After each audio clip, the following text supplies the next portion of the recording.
Viral siswa SD naik motor listrik di jalan raya. Ini kata polisi. Sebuah video yang memperlihatkan seorang anak berseragam SD mengendarai motor listrik di jalan raya tengah menjadi sorotan publik di media sosial.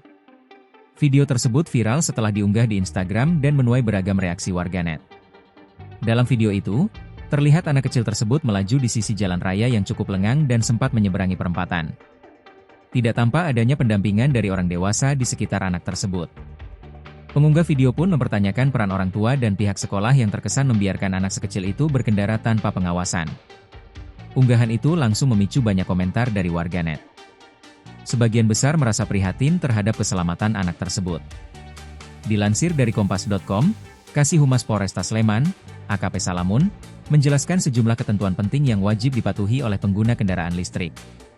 Aturan tersebut tertuang dalam Peraturan Menteri Perhubungan Republik Indonesia Nomor PM 45 Tahun 2020, yang mengatur operasional kendaraan dengan penggerak motor listrik seperti skuter listrik, sepeda listrik, hoverboard, unicikle, sepeda roda 1, dan otopet.